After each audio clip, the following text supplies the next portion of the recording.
ফারহান, এই ফারহান, হুম। ওঠ বাবা। আর একটু ঘুমাই।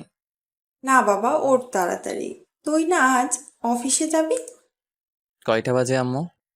8:45 বাজে। ওঠ বাবা। 8:45 বাজে শুনে ফারহান তাড়াতাড়ি উঠে পড়ল। তারপর তাড়াতাড়ি ফ্রেশ হয়ে নাস্তা করে অফিসের উদ্দেশ্যে রওনা দিল। অফিস যেতে যেতে পরিচয়টা দেওয়া যাক। আমি ফারহান আহমেদ। সবেমাত্র লেখাপড়া শেষ করে আব্বুর বন্ধুর অফিসে নতুন জয়েন করেছি। আমি বাবা মায়ের একমাত্র সন্তান। বাকিটা গল্পে পেয়ে যাবেন। আপনাদের সাথে কথা বলতে বলতে অফিসে চলে আসলো ফারহান। ঠিক সময় মতো অফিসে চলে এসেছে। তারপর ফারহান অফিসের ভেতর গেল। অফিসে যেতেই ম্যানেজার এসে ফারহানকে জায়গা দেখিয়ে দিল। ফারহান গিয়ে ওর জায়গাতে বসলো। একটু পরে পিয়ন এসে বলল, স্যার, আপনাকে বস ডাকছে। আচ্ছা, আপনি যান, আমি যাচ্ছি। ঠিক আছে স্যার। তারপর পিয়ন চলে গেল। একটু পরে ফারহান বসের রুমে গেল। গিয়ে বলল, স্যার, আসবো? আসো বাবা ফারহান, বসো। স্যার, আমাকে ডেকেছেন? আর তুমি আমাকে স্যার বলছো কেন বাবা? আমাকে তুমি আঙ্কেল বলবে। ঠিক আছে আঙ্কেল। তা কেমন লাগছে বাবা আমার এই অফিস? ভালো আঙ্কেল। তোমার কাজ বুঝতে কোনো সমস্যা হচ্ছে না তো বাবা? না আঙ্কেল, আমার কোনো সমস্যা হচ্ছে না। সমস্যা হলে কিন্তু আমাকে বলবে বাবা। ঠিক আছে আঙ্কেল, আর কিছু বলবেন? না, এখন এসো। ঠিক আছে আঙ্কেল। তারপর ফারহান চলে আসলো নিজের জায়গাতে। তারপর কাজ করতে লাগলো। সন্ধ্যায় কাজ শেষ করে বাসায় এসে ফ্রেশ হয়ে খাওয়া দাওয়া করলো। তারপর আব্বু আমার সাথে অনেকক্ষণ গল্প করে চলে আসলো নিজের রুমে। রুমে এসে একটু ফেসবুক চালিয়ে ঘুমিয়ে গেল। সকালে প্রতিদিনের মতো আজকেও আম্মুর ডাকে ঘুম ভাঙলো। তারপর ফ্রেশ হয়ে নাস্তা করে চলে আসলো অফিসে। তারপর কাজ করতে লাগলো। কাজ শেষ করে বাসায় চলে আসলো। এভাবেই চলছিল দিন। এই কয়েকদিনের মধ্যে অফিসের সকলের সাথে ভালো একটা সম্পর্ক তৈরি হয়ে যায়। বিশেষ করে আঙ্কেলের সাথে ফারহানের অনেক ভালো একটা সম্পর্ক তৈরি হয়েছে। আঙ্কেল তাকে তার নিজের ছেলের মতো ভালোবাসে ও বিশ্বাস করে। অফিসে কাজ করতে করতে চলে গেল প্রায় 1 বছর। আজকে অফিস থেকে বাসায় আসতেই আব্বু ফারহানকে ডাক দিল। ফারহান আব্বুর কাছে গিয়ে বলল, আব্বু, কিছু বলবা? বলো, কি বলবে? কি করে যে তোকে বলি বাবা। আরে আব্বু, এত কিছু ভেবো না তো, কি বলবে বলে ফেলো। আচ্ছা ফারহান, আমি আর তোর মা যদি একটা কথা রাখতে বলি, তুই কি রাখবি? তোমাদের কথা আমি আমার জীবন দিয়ে হলেও রাখবো। তুমি বলো, আমাকে তোমার কি কথা রাখতে হবে? আমি আর তোমার আম্মু চাই তুমি তোমার জুয়েল আঙ্কেলের মেয়েকে বিয়ে করো। ফারহান কি বলবে কিছু বুঝতে পারছে না, তাই চুপ করে আছে। ফারহানকে চুপ করে থাকতে দেখে আব্বু বলল, কি হলো ফারহান, কিছু বলছো না কেন? তুমি কি এই বিয়ে করতে পারবে? আর না করতে পারলেও আমাকে বলো বাবা। জুয়েল আঙ্কেল কি আমার কাছে তার মেয়েকে বিয়ে দিবে? আমি তাদের অফিসের সামান্য কর্মচারী, আর তারা হলো কত ধনী লোক। তোমার জুয়েল আঙ্কেল নিজেই তার মেয়ের বিয়ে তোমার সাথে দিতে চাই। এখন তোমার মতামত কি বাবা? তুমি কি বিয়ে করতে রাজি? তোমরা কি চাও সেটা বলো। আমরা চাই তুমি তোমার জুয়েল আঙ্কেলের মেয়েকে বিয়ে করো। তাহলে আমি রাজি। এই দেখো, এটা তোমার জুয়েল আঙ্কেলের মেয়ে। ছবি দেখতে হবে না, তোমাদের পছন্দ হলেই চলবে। তারপর ফারহান সেখান থেকে নিজের রুমে চলে আসলো। তারপর ফ্রেশ হয়ে খাওয়া দাওয়া করে ছাদে গিয়ে বসে আছে আর ভাবছে, আর কিছুদিন পর থেকে আমার স্বাধীনভাবে চলা বন্ধ হয়ে যাবে। আমার জীবনে একজন নতুন মানুষ আসবে, না জানি সে কেমন হবে। সে কি আমার সাথে মানিয়ে নিয়ে চলতে পারবে? আমার বাবা মাকে কি সে নিজের বাবা মা ভেবে সেবা যত্ন করবে? এই চিন্তাগুলো মাথায় ঘুরপাক খাচ্ছে। কিছুক্ষণ পর ছাদ থেকে নিজের রুমে চলে আসে, এসে ঘুমিয়ে যায়। সকালে আম্মুর ডাকে ঘুম ভাঙলো। আম্মু তাড়াতাড়ি ফারহানকে ফ্রেশ হয়ে নিচে যেতে বলল। আব্বু নাকি ডাকছে। ফারহানও তাড়াতাড়ি ফ্রেশ হয়ে নিচে চলে আসলো। নিচে আসার পরে দেখলো আব্বু খাবার টেবিলে বসে আছে। ফারহান আব্বুর কাছে গিয়ে বলল, আব্বু, তুমি নাকি আমাকে ডেকেছো?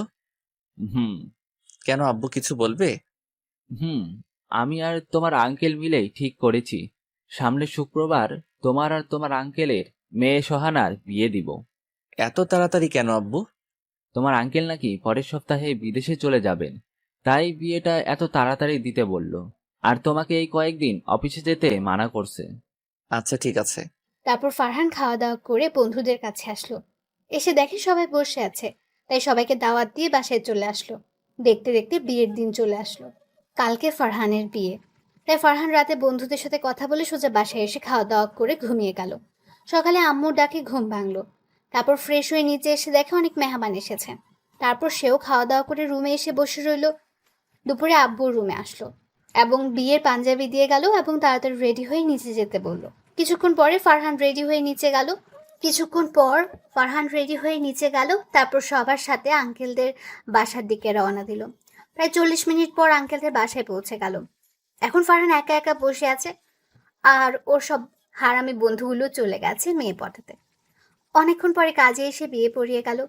এখন ওদের বউ নিয়ে বাড়ি ফেরার পালা।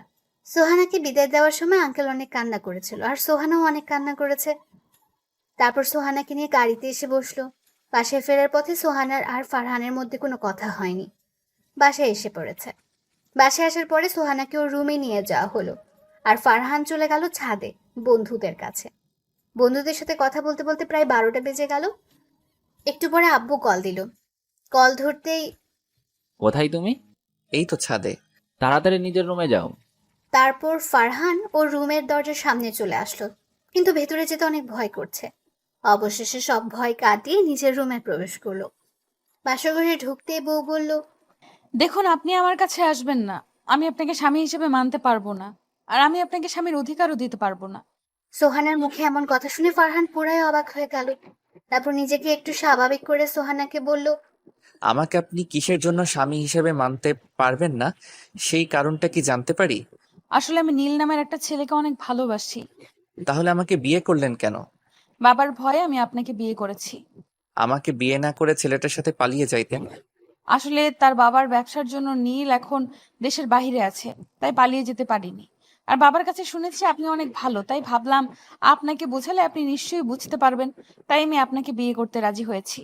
আপনি কি আপনার আর নীলের সম্পর্কের কথা আঙ্কেলকে বলছেন? না।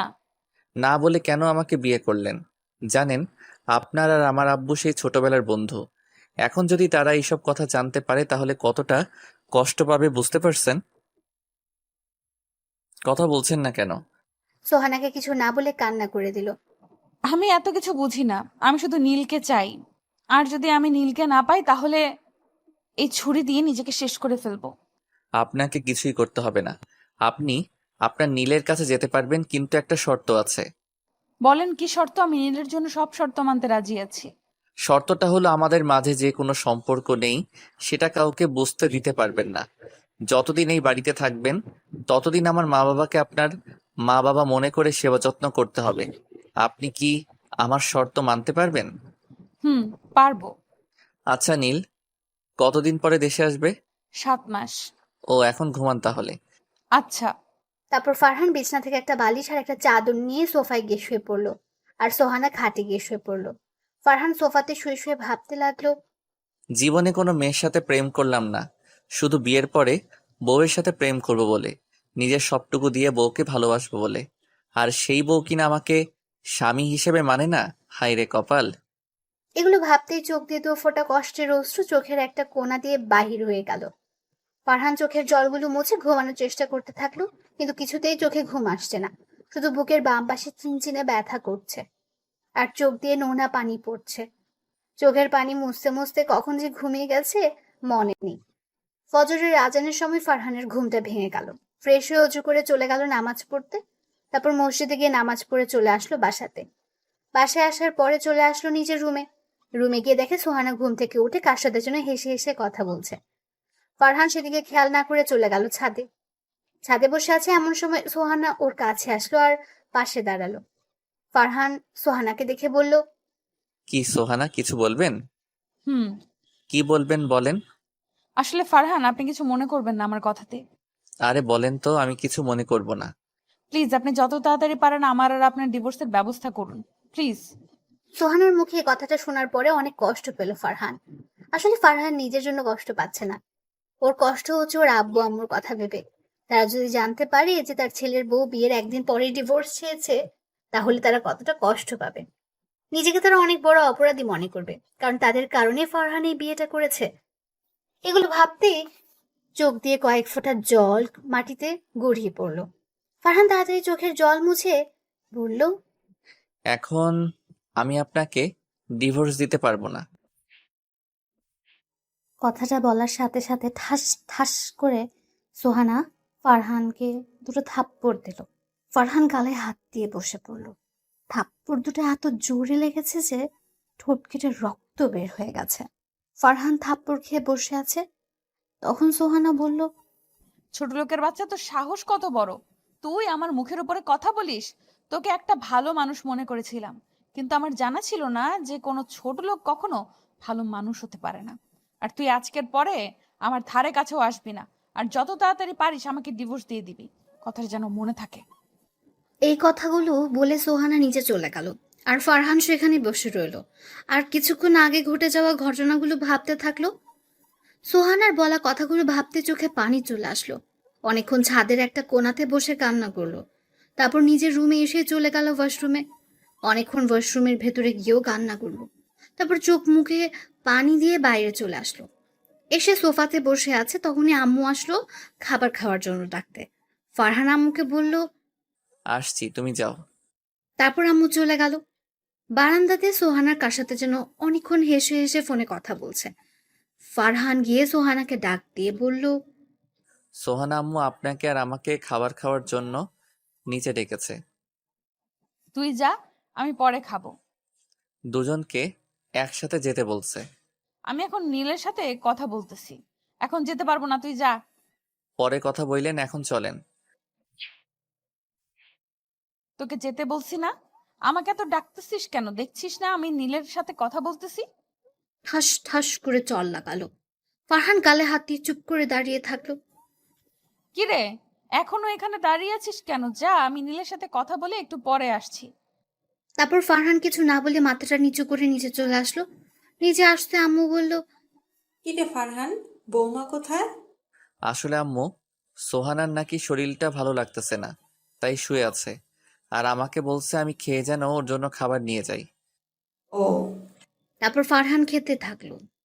খাওয়া দাওয়া শেষ করে সোহানের জন্য খাবার নিয়ে রুমে আসলো। এসে দেখে এখনো নীলের সাথে ফোনে কথা বলছে। তারপর ফারহান সোহানের কাছে গিয়ে বলল, আম্মু, আপনার জন্য খাবার পাঠিয়েছে, খাবারগুলো খেয়ে নিন। সোহানাই ফারহানের কথা শুনে পেছন ঘুরে তাকালো। তাকিয়ে দেখে ফারহান দাঁড়িয়ে আছে। তখন সে ফোনটা কেটে দিয়ে খাবার খাওয়ার জন্য চলে গেল, আর ফারহান চলে গেল ছাদে। ছাদে বসে থাকতে থাকতে প্রায় 12টা বেজে গেল। ফারহান এখনো ছাদে দাঁড়িয়ে আছে। হঠাৎ কারো পায়ের শব্দের আওয়াজ শুনে পেছনে তাকালো। তাকিয়ে দেখে সোহানা দাঁড়িয়ে আছে। ফারহান সোহানাকে বলল, কিছু বলবেন? শোন, আমার বাসা থেকে মানুষ এসেছে, আমাকে আর তোকে নিতে চায়। তোকে আম্মু নিচে ডাকছে। ও আচ্ছা, আপনি যান, আমি আসছি। তারপর সোহানা চলে গেল। একটু পরে ফারহানও নিচে চলে আসলো। নিচে আসতে আম্মু বলল, ফারহান তাড়াতাড়ি তৈরি হয়ে নাও। কেন আম্মু, কোথায় যাব? সোহানাদের বাড়ি থেকে লোক এসেছে তোমাকে আর সোহানাকে নিতে। আমি না গেলে হয় না? এটা বিয়ের নিয়ম, বিয়ের পরের দিন বউয়ের সাথে বউয়ের বাপের বাড়ি যেতে হয়। তাই তুমি আর কোনো কথা না বলে তাড়াতাড়ি তৈরি হয়ে নিচে আসো। ফারহান আর কিছু বলল না। জানে এখন আম্মুকে বললেও লাভ হবে না, সে যেতেই হবে। তাই আর কথা না বাড়িয়ে চলে আসলো নিজের রুমে। এসে গোসল করে একটা নীল কালার পাঞ্জাবি পরলো। তারপর রেডি হয়ে নিচে আসলো। নিচে এসে বসে আছে, কিন্তু সোহানার আসার কোনো নামগন্ধ নেই। প্রায় 1 ঘন্টা পর দেখলো সোহানা আসছে। সোহানাকে দেখতে পুরো একটা নীল পরীর মতো লাগছে। নীল শাড়ি, নীল চুড়ি, ঠোঁটে হালকা লিপস্টিক, চোখে গাঢ় কাজল, চুলের খোপাতে একটা লাল গোলাপ ফুল। এক কথা বলতে গেলে পুরাই একটা পরী। ফারহান সোহানার দিকে এক ধ্যানে তাকিয়ে আছে। হঠাৎ সোহানার বলা কথাগুলো মনে পড়তেই চোখ নামিয়ে নিল, আর মনটাও খারাপ হয়ে গেল। তারপর সোহানার বাড়ির লোকের সাথে সোহানাদের বাড়িতে আসলো। বাড়িতে আসার পরে সোহানায় ফারহানকে রেখে বাড়ির ভেতরে চলে গেল। আর তার বাড়ির সকলে ফারহানকে বরণ করে সব নিয়ম কানুন শেষ করে বাড়ির ভেতরে নিয়ে গেল। তারপর সোহানার কিছু কাজিন ফারহানকে একটা রুমে নিয়ে গেল এবং সেখানে রেখে সবাই চলে গেল। রুমটা দেখিয়ে বুঝতে পারলো এটা সোহানার রুম। ফারহান চুপ করে সোফায় বসে আছে। এমন সময় আঙ্কেল আসলো রুমে। আসসালামু আলাইকুম আঙ্কেল। ওয়ালাইকুম আসসালাম। কেমন আছেন আঙ্কেল? ভালো বাবা, তুমি কেমন আছো? ভালো। তোমার আব্বু আম্মু কেমন আছে বাবা? তারা ভালো আছে। যে জন্য এসেছি, তুমি আর সোহানা তাড়াতাড়ি নিচে খেতে এসো বাবা। আচ্ছা আঙ্কেল, আমি সোহানাকে নিয়ে আসছি, আপনি যান। তারপর আঙ্কেল নিচে চলে গেল। একটু পরে সোহানায় বারান্দা থেকে আসলো। ফারহান বলল, আঙ্কেল, খাবার খাওয়ার জন্য নিচে ডেকেছেন? চল। তারপর নিচে চলে আসলো খাবার খাওয়ার জন্য। অনেক রকমের খাবার দিয়ে টেবিলটা সাজিয়েছে, আর অনেক দামি দামি খাবার রান্না করেছে, যা ফারহান জীবনের চোখেও দেখেনি। সবাই অনেক জোরাজুরি করে অনেক খাবার খাওয়ালো। খাবার টেবিলে সোহানার সাথে কোনো কথা হলো না। তারপর ফারহানও খেয়ে রুমে চলে আসলো। একটু পরে সোহানায় আসলো। এসেই শুরু হয়ে গেল নীলের সাথে কথা বলা। অনেকক্ষণ কথা বলে সোহানা ফারহানের কাছে আসলো।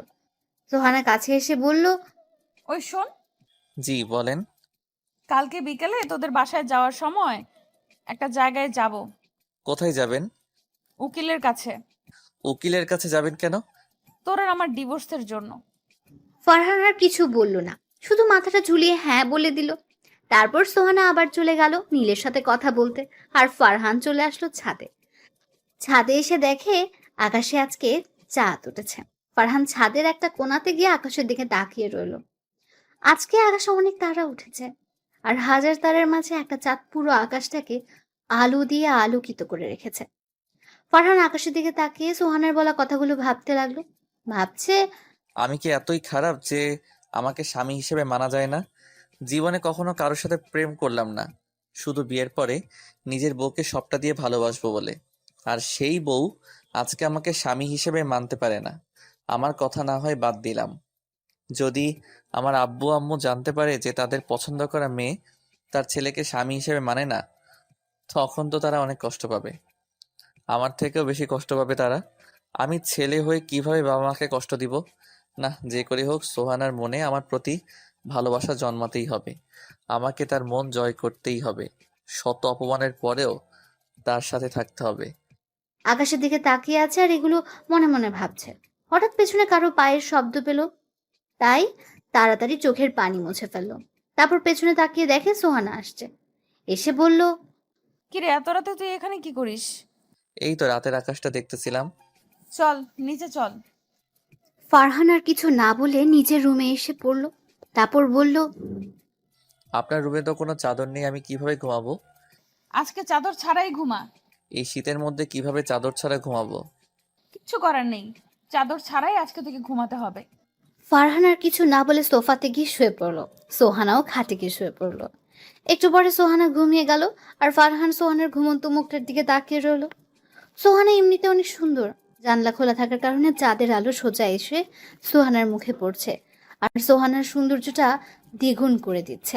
ঘুমন্ত অবস্থায় সোহানাকে পুরো একটা শিশুর মতো মনে হচ্ছে। এই প্রথম কারো উপর ক্রাশ খেলো ফারহান, আর এই প্রথম কারো প্রেমে পড়লো। সোহানার দিকে তাকিয়ে থাকতে থাকতে কখন যে ঘুমের রাজ্যে হারিয়ে গেছে তার মনেই নেই। ফজরের সময় আজানের মধুর সুরে ঘুম ভাঙলো তার। ঘুম থেকে উঠে দেখে সোহানা একটা পিচ্চি বাবুর মতো ঘুমিয়ে আছে। ফারহান কিছুক্ষণ সময় সোহানার দিকে তাকিয়ে থেকে উজু করে চলে আসলো মসজিদে নামাজ পড়তে। তারপর নামাজটা পড়ে একটু বাইরে হাঁটাহাঁটি করে চলে আসলো সোহানাদের বাড়িতে। তারপর চলে আসলো সোহানার রুমে। রুমে এসে দেখে সোহানা এখনো ঘুমিয়ে আছে। ফারহান আর তাকে ডাক না দিয়ে চলে আসলো ছাদে। অনেকক্ষণ ছাদে থাকার পর চলে আসলো আবার রুমে। রুমে আসতেই মনটা খারাপ হয়ে গেল। মন খারাপ হওয়ার কারণ হলো এসে দেখে সোহানা নীলের সাথে অনেকক্ষণ হেসে হেসে কথা বলছে। ফারহান আর কিছু বললো না, কারণ এখন কিছু বলতে গেলেই থাপ্পড় খেতে হবে, তাই চুপ করে সোফাতে বসে রইলো। একটু পরে আঙ্কেল ফারহান আর সোহানাকে নিচে ডাকলো নাস্তা করার জন্য। সোহানা নীলের সাথে কথা বলা শেষ করে ফারহানকে নিয়ে নিচে খাবার টেবিলে চলে আসলো। তারপর সবাই একসাথে নাস্তা করতে লাগলো। নাস্তা প্রায় শেষ, তখন আঙ্কেল বলল, বাবা, ফারহান আর মা সোয়ানা, তোমরা হয়তো জানো আমি সামনে শনিবার দেশের বাইরে যাব। ওরা দুজন একসাথে বলল, জি জানি। আমি চাই অফিসের দায়িত্ব তোমাদের দুজন থেকে একজনকে দিতে। তোমরা কে নিচে? আঙ্কেল, অফিসের দায়িত্বটা সোহানাকেই দিন। আমার অফিসের দায়িত্ব চাই না। আচ্ছা, তাহলে অফিসের বস হিসেবে সোয়ানাই থাকবে, আর তুমি সোয়ানাকে সাহায্য করো বাবা। আচ্ছা, আমি সোহানাকে সাহায্য করব, আপনি চিন্তা করবেন না আঙ্কেল। তারপর খাওয়া দাওয়া শেষ করে রুমে চলে আসলো। দেখতে দেখতে দুপুর গিয়ে বিকেল হয়ে গেল। এখন সোহানা আর ফারহান উকিলের কাছে। ফারহান খুব ভয় হচ্ছে যদি আজকে সোহানার ওর সাথে ডিভোর্স হয়ে যায় তাহলে বাবা মাকে কি জবাব দেবে। এগুলো ভেবে অনেক ভয় করছে। অনেকক্ষণ পরে উকিল সাহেব আসলেন। আসার পরে সোহানা বলল, উকিল সাহেব, আমি তো আপনাকে ফোনে সব বললামই। এখন তাড়াতাড়ি ডিভোর্স পেপার রেডি করেন। আমি এই ছোট লোকের বাচ্চাকে এখনই ডিভোর্স দিয়ে দিতে চাই। সরি মামুনি, আজকের মধ্যে কোনোভাবেই ডিভোর্স দেওয়া সম্ভব না। তোমাদের দুজনকে একসাথে 6 মাস থাকতে হবে, আর 6 মাস পর যদি তোমরা চাও তাহলেই তোমাদের দুইজনের ডিভোর্স হবে। এখন হবে না কেন উকিল সাহেব? এটা সরকারি নিয়ম মামুনি। তারপর ফারহান আর সোহানাই বাসার উদ্দেশ্যে রওনা দিল। বাসায় আস্তে আস্তে প্রায় রাত হয়ে গেল। বাসায় এসে কলিং বেল দিতেই আম্মু এসে দরজা খুলে দিল। তারপর ফারহান আর সোহানা রুমে চলে আসলো। রুমে আসতেই সোহানা বলল, আমি তোর মতো ছোট লোকের সাথে এই 6 মাস থাকতে পারবো না। এখন যে কিছু করার নেই, আপনাকে এই 6 মাস আমার সাথে থাকতেই হবে। কথা দিচ্ছি, আপনার অনুমতি ছাড়া আমি আপনার কাছ থেকে স্বামীর অধিকার চাইব না। আর আমি একটা শর্ত দিয়েছিলাম, আপনার কি সেই শর্তটা মনে আছে? আছে। তারপর ফারহান ফ্রেশ হতে চলে আসলো ওয়াশরুমে। ফ্রেশ হয়ে চলে আসলো ছাদে। ছাদে এসে বসে আছে ছাদের একটা কোণাতে, আকাশের দিকে তাকিয়ে আছে। এমন সময় মনে হলো কেউ একজন ছাদে এসেছে। তাই ফারহান পেছনে তাকালো। তাকিয়ে দেখে আম্মু ছাদে এসেছে। ফারহান আম্মুকে বলল, আম্মু, তুমি এত রাতে ছাদে এসেছো কেন? এমনি। তুই এত রাতে ছাদে কি করিস? বৌমাকে ঘরে একা রেখে তুই ছাদে এসেছিস কেন? অনেক দিন হলো রাতের বেলার আকাশটা দেখি না, তাই ছাদে আসলাম। আর সোহানাকে বলছিলাম আসতে, কিন্তু সোহানা আসে নাই। ওর নাকি শরীরটা একটু খারাপ লাগতেছে, তাই বিশ্রাম নিচ্ছে। ঠিক আছে, অনেকক্ষণ ছাদে থাকছো, এখন নিজের রুমে চলে যাও। তারপর ফারহান আর কিছু না বলে চলে আসলো রুমে। রুমে এসে প্রতিদিনের মতো আজকেও দেখছে সোহানা নীলের সাথে কথা বলছে। ফারহান কিছু না বলে সোফায় গিয়ে শুয়ে পড়ল। প্রায় 1 ঘন্টা 30 মিনিট পর সোহানা বারান্দা থেকে রুমে এসে খাটে শুয়ে পড়ল এবং কিছুক্ষণ পরে ঘুমিয়ে গেল। ফারহানও সোহানার দিকে তাকিয়ে থাকতে থাকতে ঘুমের রাজ্যে হারিয়ে গেল। ফজরের সময় আজানের ধ্বনি এসে কানে পৌঁছাতেই ঘুমটা ভেঙে গেল। ফারহান তাড়াতাড়ি উঠে ফ্রেশ হয়ে নামাজ পড়তে চলে গেল। নামাজ পড়ে একটু হাঁটাহাঁটি করে চলে আসলো বাসায়। বাসায় এসে দেখে আম্মু নামাজ পড়ে রান্নার ঘরে যাচ্ছে। ফারহানকে দেখে আম্মু বলল, কিরে, তুই এত সকালে কোথায় থেকে আসলি? নামাজ পড়তে গিয়েছিলাম আম্মু। ও ভালো, আমার বৌমাটার দেখা যায় আমার ছেলেটাকে ভালো পথেই নিয়ে এসেছে। ফারহান একটা মুচকি হাসি দিয়ে চলে আসলো রুমে। রুমে এসে দেখে মহারানী এখনো ঘুমাচ্ছে। ফারহান সোহানাকে ডাক দিতে থাকলো।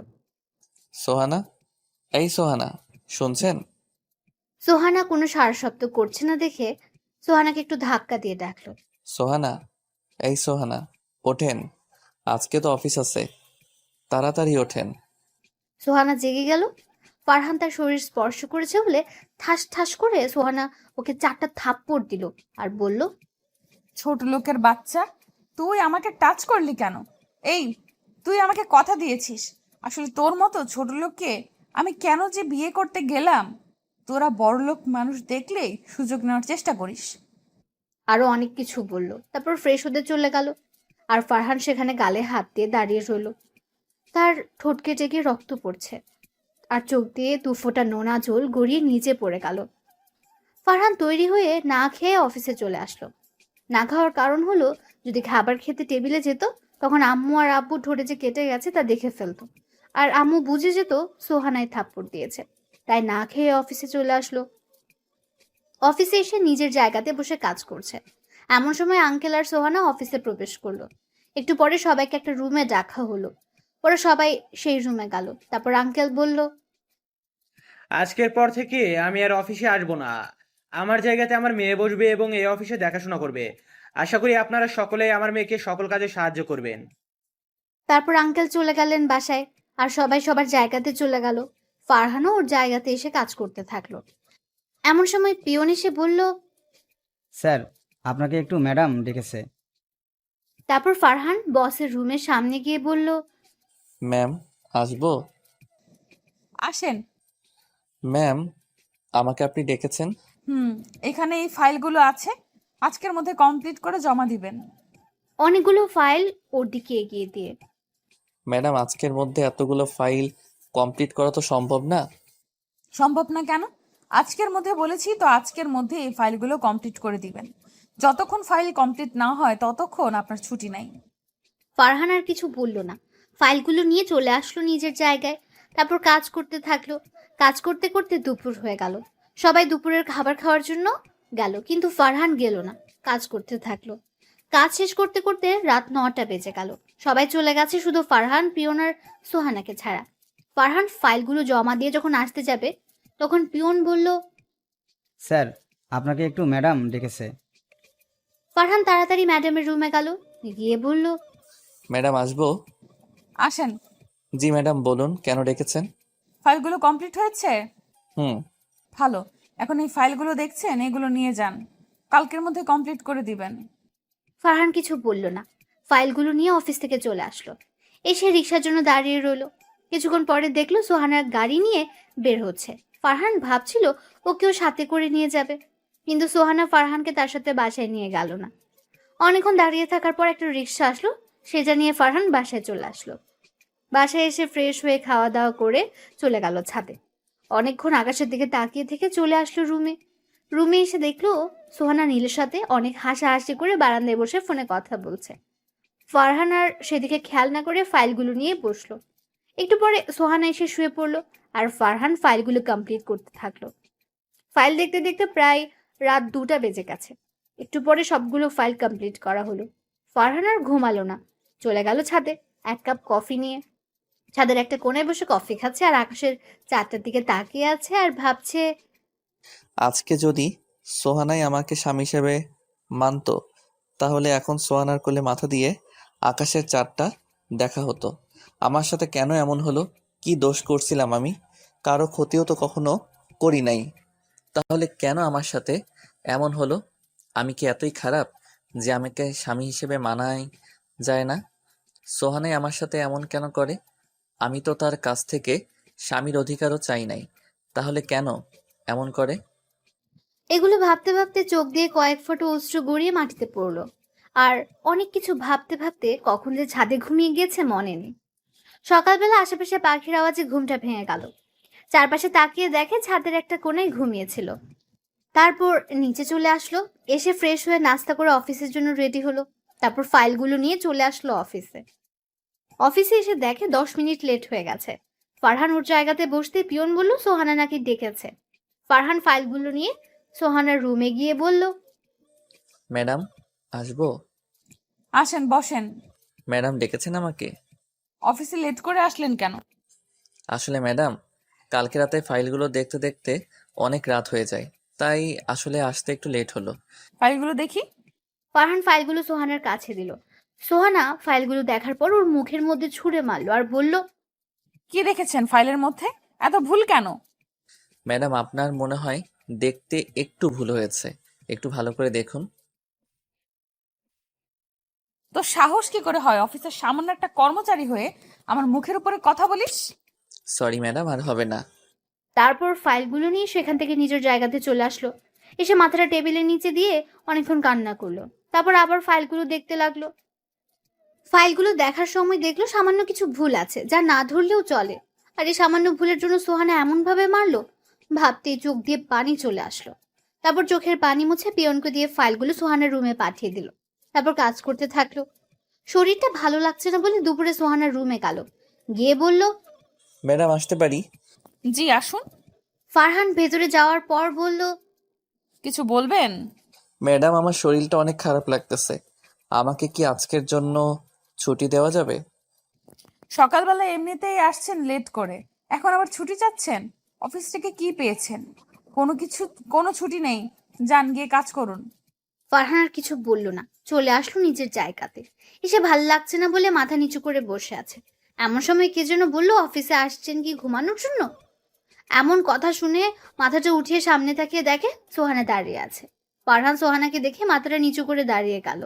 আর সোহানা বলল, আপনাকে কি অফিস থেকে বেতন দেওয়া হয় অফিসে এসে ঘুমানোর জন্য নাকি কাজ করার জন্য? সরি ম্যাডাম, আর হবে না। আর যদি এমন হয় তাহলে আমি আপনাকে চাকরি থেকে বাহির করে দিতে বাধ্য হব। সোহানার কথাটা শুনে অনেক খারাপ লাগলো। আর সোহানা তো জানে যে তার শরীর খারাপ, তারপরে এমন করছে কেন। অনেক চেষ্টা করলো কাজে মন দেওয়ার, কিন্তু কাজে মন দিতে পারলো না। দেখতে দেখতে অফিস ছুটি হয়ে গেল। ফারহান চলে আসলো বাড়িতে। বাড়িতে এসে সোজা নিজের রুমে চলে গেল, গিয়ে শুয়ে পড়লো আর একটু পরেই ঘুমিয়ে গেল। হঠাৎ ঘুম ভেঙে গেল আর শরীরে অনেক জ্বর অনুভব করলো, মাথাও অনেক ব্যথা অনুভব করলো। অনেক কষ্টে একটা পাতলা চাদর নিয়ে সোফায় গিয়ে শুয়ে পড়লো। অনেক শীত লাগছে, এই পাতলা চাদরটা শরীরকে গরম করতে পারছে না। কি করবে কিছুই বুঝতে পারছে না। অনেক জ্বর চলে এসেছে শরীরে, এত জ্বর এসেছে যে উঠে দাঁড়ানোর শক্তিটাও পাচ্ছে না। অনেক কষ্টে সোহানার দিকে মাথাটা ঘুরে দেখলো, সোহানা নীলের সাথে কথা বলা নিয়ে ব্যস্ত। ফারহান যে এখানে জ্বরে মরে যাচ্ছে সেই দিকে তার কোনো খেয়ালই নেই। আর খেয়াল থাকবেই বা কি করে? আমি ওর কে যে আমার দিকে খেয়াল রাখবে? আমি মরে গেলেই তো সোহানার পথের কাঁটাটা সরে যাবে। মরে গেলেই তো নীলের সাথে গিয়ে বিয়ে করে ফেলতে পারবে। সোহানার দিকে তাকিয়ে এগুলো ভাবতে থাকলো, আর জ্বর বাড়তেই থাকলো। ফারহান জ্বরে কাঁপতে থাকলো, আর সহ্য করতে না পেরে অনেক কষ্টে সোহানাকে ডাক দিল। সোহানা ওর কাছে আসলো, আর ফারহান বলল, সোহানা, আমার খুব জ্বর এসেছে।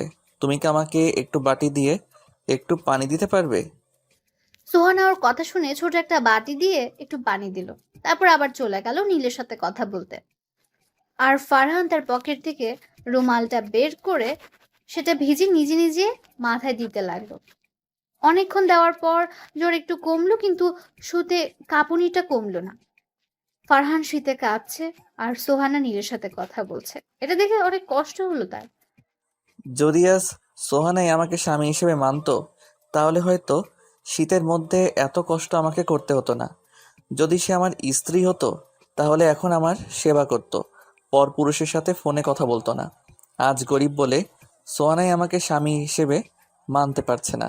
যদি বড়লোক হতাম, তাহলে কি সোহানাই আমাকে স্বামী হিসেবে না মেনে পারতো? কখনোই পারতো না। আজকে গরিব বলে সোহানার কাছে আমার কোনো দাম নেই। যদি বড়লোক হতাম, তাহলে সেই আমাকে দাম দিত, আমার কথাগুলো অক্ষরে অক্ষরে পালন করত। কিন্তু আমি তো আর বড়লোক না, তাই সোহানাও আমাকে স্বামী হিসেবে মানতে পারে না, আমার কথাগুলো পালন করে না। আচ্ছা, আমি কি ইচ্ছে করে গরিব হয়ে জন্মেছি? আচ্ছা, গরিব বলে কি আমরা মানুষ না? সোহানার শরীরে যেই রক্ত বইছে, সেই রক্ত তো আমার শরীরেও বইছে।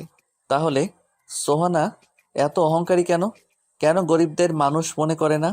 কেন আমার মতো গরিবের মন নিয়ে খেলা করে? আচ্ছা, মন কি শুধু বড় লোকদেরই আছে? গরিবের কি মন নাই? গরিবদের কি একটু ভালোবাসা যায় না? গরিবের সাথে কি একটু ভালো ব্যবহার করা যায় না? এগুলো ভাবতে ভাবতে ঘুমের রাজ্যে হারিয়ে গেল। সকালে ঘুম ভাঙলে দেখে শরীর আগের মতো জ্বর নেই, আগের থেকে জ্বর অনেকটা কমেছে। কমলেও একটু জ্বর শরীরে আছে, তাই ভাবলো সোহানার কাছ থেকে আজকের জন্য ছুটি নিবে। যেই ভাবনা সেই কাজ।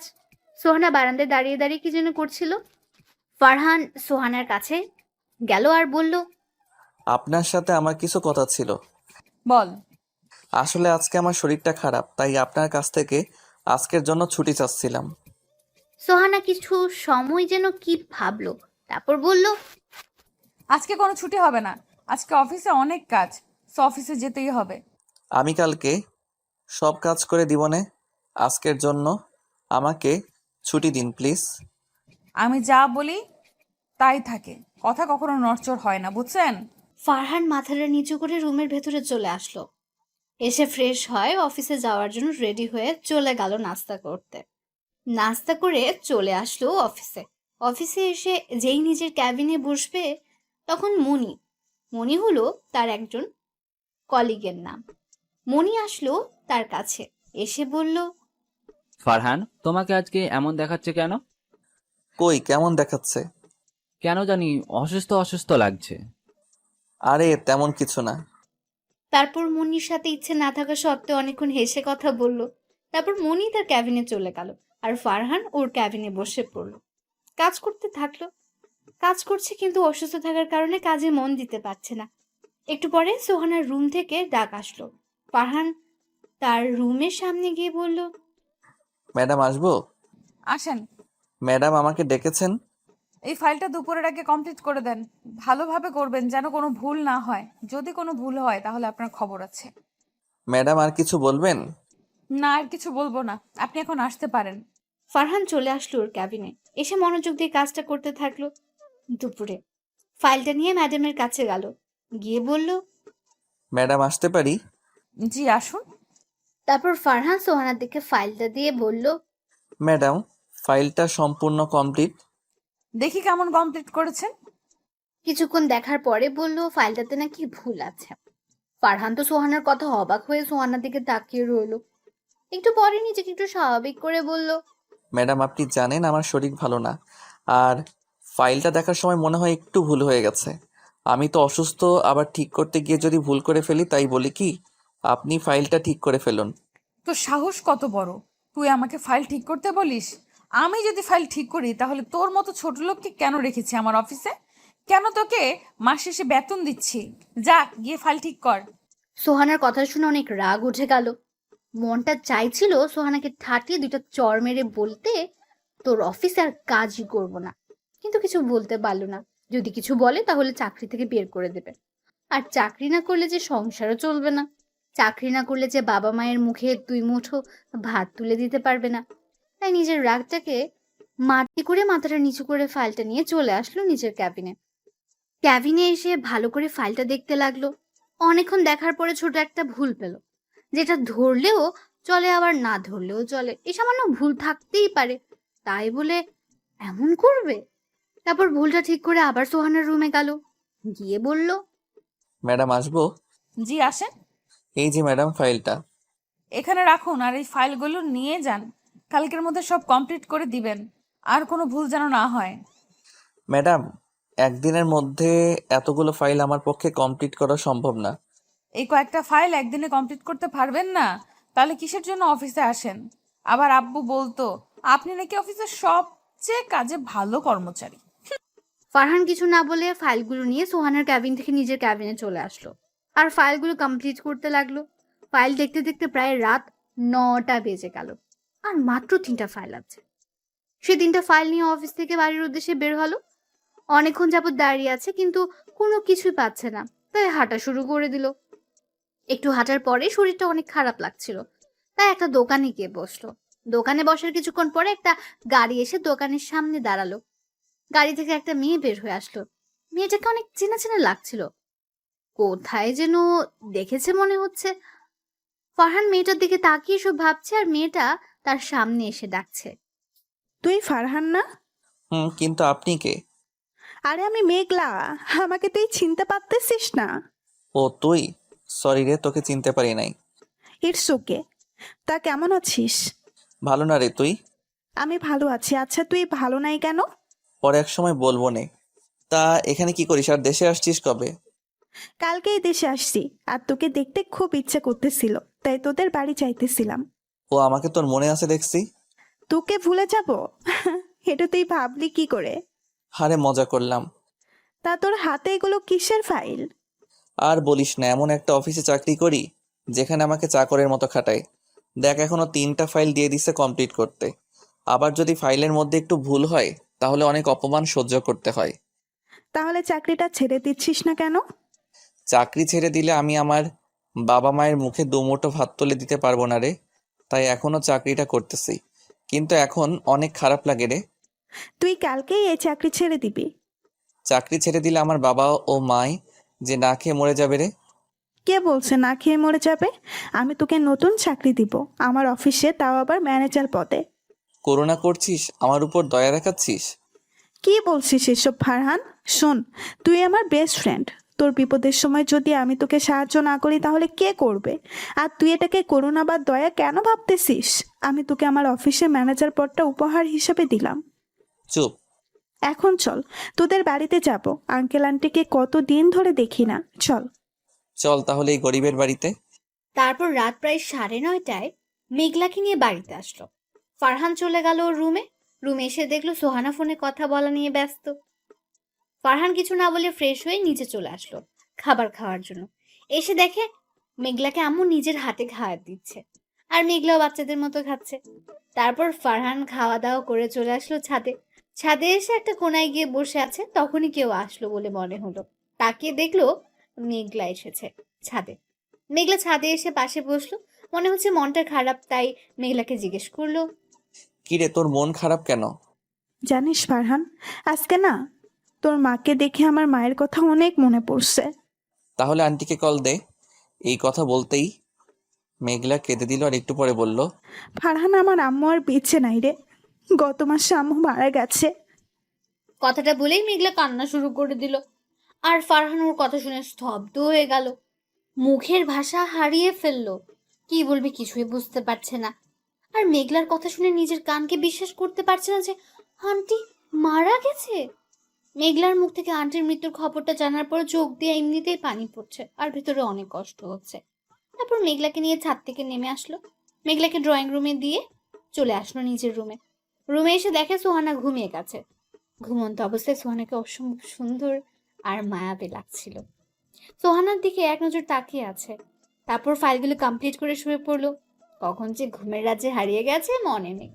পরের দিন সকালে পাখির ডাকে ঘুম ভাঙলো।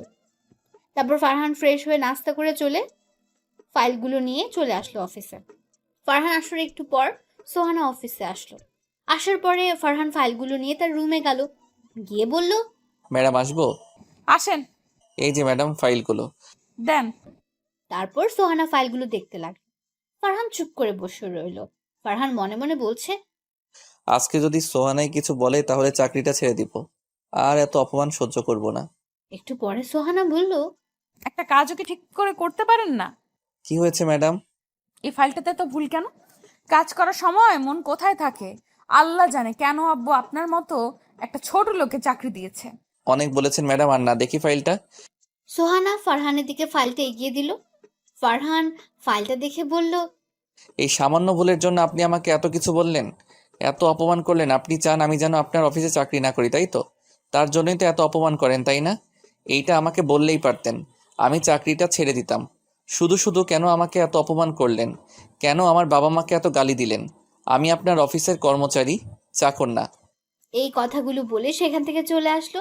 আর এতক্ষণ সোহানা ফারহানের কথাগুলো এক ধ্যান দিয়ে শুনছিল, কিছুই বলছিল না। সোহানা হয়তো অনেক অবাক হয়েছে ওর মুখে এমন কথাগুলো শুনে। ফারহান সোহানার রুম থেকে বের হয়ে সোজা নিজের টেবিলে এসে পড়লো। এসে একটা রিজাইন লেটার লেখে আবার সোহানার রুমে গেল। ফারহান এবার কোনো অনুমতি না নিয়ে সোজা ওর রুমে ঢুকে গেল। তারপর সোহানার সামনে রিজাইন লেটারটি দিয়ে বলল, ম্যাডাম, আজ থেকে আপনার অফিসের চাকরিটা আমি ছেড়ে দিলাম। এই লেটারে সাইন করে দিয়েন। তারপর সেখান থেকে সোজা বাসায় চলে আসলো। বাসায় এসে কলিং বেল দিতে মেঘলা এসে দরজা খুলে দিল। ফারহান সোজা ওর রুমে চলে গেল। গিয়ে ফ্রেশ হয়ে চলে আসলো ছাদে। ছাদে দাঁড়িয়ে আছে এমন সময় মেঘলা এসে পাশে দাঁড়ালো আর বলল, কি রে, তোর কি হয়েছে? সোহানার কি আজকেও তোকে অপমান করছে? হুম। তোকে না বললাম চাকরিটা ছেড়ে দিতে? চাকরিটা আজকে ছেড়ে দিয়েছি। খুব ভালো করেছি। আচ্ছা বল, আমাদের অফিসে জয়েন করছিস? কালকে থেকেই করতে চাই। কালকে না, পরশু থেকে করিস। আর এই 2 দিন তোর কাজ হলো আমাকে নিয়ে ঘোরাঘুরি করা। অনেকদিন পরে দেশে এসেছি, এখনো ঘোরা হয়নি। বিকেলে তোর সাথে ঘুরতে যাব। আচ্ছা, বিকেলে রেডি হয়ে থাকিস। ঠিক আছে। তারপর দুজনে নিচে আসলো। এসে আম্মুকে বলল খাবার দিতে। আম্মু ওদের দুজনকে খাবার দিল। ফারহান আর মেঘলা খেয়ে চলে আসলো রুমে। এসে দুজনই গল্প করতে থাকলো। মেঘলা এক সময় বলল, শুনলাম তুই নাকি বিয়ে করেছিস। হুম। তো তোর বউ দেখতে কেমন? দেখতে মাশাআল্লাহ একটা পরীর মতো, কিন্তু কিন্তু কি? কিছু না। আমার কাছে বল, কিন্তু কি? আরে কিছু না। বুঝছি, আমাকে তুই বন্ধু ভাবিস না। আচ্ছা শোন তাহলে।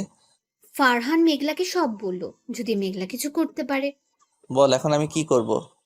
এখন একটা কাজ কর, প্রতি রাতে সোহানাকে বলবি, সোহানায় আমি তোমাকে ভালোবেসে ফেলেছি, প্লিজ আমাকে ছেড়ে যেও না।